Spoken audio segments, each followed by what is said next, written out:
Hello mga mom and sir! Welcome po kayo sa aking channel, ang Mom Flourish Channel. For today's video, nakakatuwa naman po ang ating pagkukwentuhan. Ito po tungkol sa charity ni Kuya Val na nakakatuwa po in the sense na kasama niya ang mga Kalingap Angels ni Kalingap Rab, and at the same time yung kanyang mga Kalingap Angels din. Kasi meron din siyang angels, di ba? VSM Angels, kumbaga. So, dun sa mga, napanood ko kasi yung charity ni Kuya Val lately, yung mga alaga ni Kalingap Tata, ang kanyang nakakasama. Ito nga si Angelica at saka si Krista. Si Angelica, hindi niya kasama yung mga alaga ni Kuya Val. Kumbaga, si Presbyrador lang sapat na. So, silang tatlo lang yung, na napanood natin, di ba? Ang una nilang napuntahan ay hindi ko alam kung ang naunang i-vlog ay yung kay Rufa o yung kay Maribel. Basta, doon ko napanood si Angelica na sumama kay Kuya Val. Si Rufa, yung dating, dati ng beneficiary ng Kalingap yun.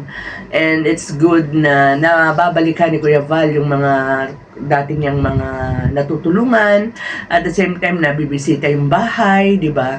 So kay Rufa talagang tuwa siya at bait na bait siya kay Angelica, kasi ikaw ba naman to, di ba, na kumbaga ibinigay ni Angelica yung kanyang necklace at saka yung kanyang bracelet na tuwa. Syempre si Rufa, sabi niya ang bait, at saka nung kasama niya si Angelica, parang titig na titig siya kay Angelica, no? So, isa pang maganda kay Angelica, bukod dun sa kababaan ng loob niya, kasi talaga namang katangian ni Angelica yung pagiging mababa ang loob, di ba? Natandaan natin noon nung siya nila Kalingap Rab kasama si Coach Ralph, na kunwari ay nagalaw yung pera ng sponsors. Hindi man lamang natin kinakitaan ng galit o parang disgusto si Angelica sa ginawa ni Coach Ralph. Sa halip inunawa niya, lalo pat ang dinadahilan nun ni Coach Ralph ay sa father niya, no? Sa pagpagamot ng father niya. So, diyan pala makikita natin na may mababang loob talaga si Angelica. And nakakatawa. And alam ninyo, ewan ko kung napansin ninyo, no?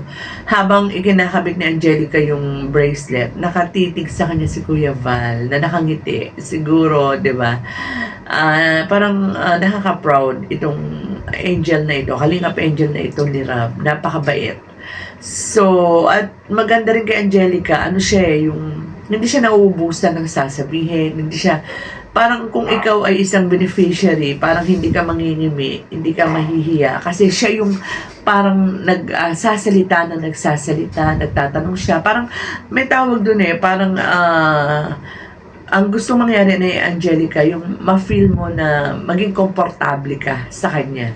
Ganun ang tingin ko, ganun ang basa ko kay Angelica. And just sa mga vlog na yan, nakakatuwa ewan ko kung biro lang o totoo na ba yan, mag-boyfriend na ba kayo ni Coach Angelica? Kasi diba sabing gano'n ni Birador, ay nako Rufa, magkaka-boyfriend ka na rin, kasi yung bracelet na yan tsaka yung necklace na yan ay bigay ng boyfriend ni Angelica.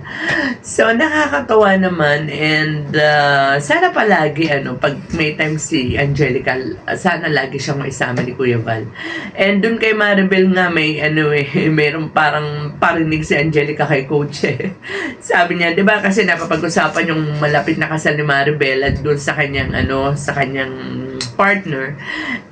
Sabi ni Angelica, ma'am, mabagal. Ito naman kasi si Coach mabagal So, binibiro-biro nga siya ni Kuya Val. Pero alam naman natin na syempre, nagbibiro lang si Angelica, dahil alam naman natin na ang priority ni Angelica sa ngayon ay ang kanyang pag-aaral at ang makatulong sa kanyang pamilya.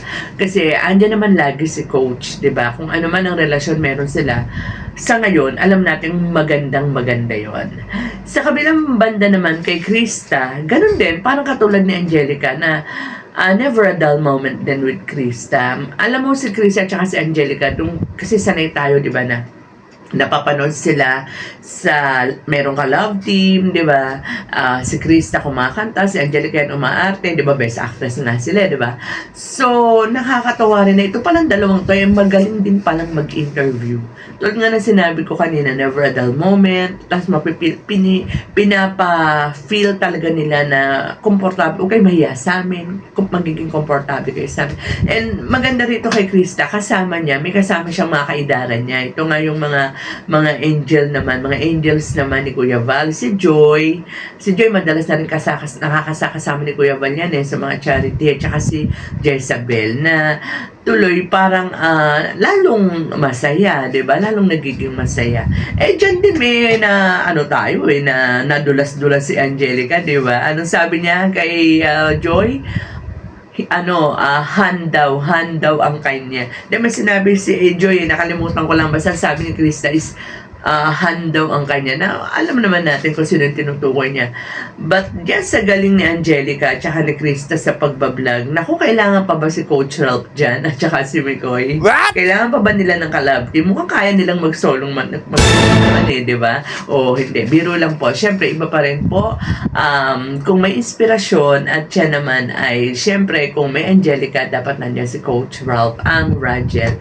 At si Krista, nandiyan naman siyempre si Kalingap McCoy, di ba? Mick Chris. So, nakakatawa lang itong mga scout ni Kuya, ni Kalingap Tata kasi mga talentada talaga. So, at may mga mabubuting puso. Nakita ko nga si Krista nung pagkalabas niya kay Tatay Jaime. Ito pa, isa pa to. Ito rin yung dati pa tong beneficiary ni Kuya Val. Talagang napayak siya doon sa sitwasyon ni Tatay Jaime na bukod sa matanda na, di ba, may depresya pa. Tapos, ayan, nag-aalaga pa ng kanyang mga ng kanyang mga anak na alam naman natin ang sitwasyon, ang kalagayan. So, kaya tong mga Kalingap Angels na to, sana huwag kayong magsasawa na sumuporta sa mga proyekto ng Kalingap, especially ni Kuya Val, no? So at least sinasama sila ni Kuya Val, nakikita nila na maging proud sila sa community na kanilang kinabibilangan, na ang talagang hangad lang ay makatulong sa kapwa. So nakaka-proud to si Angelica at si Krista.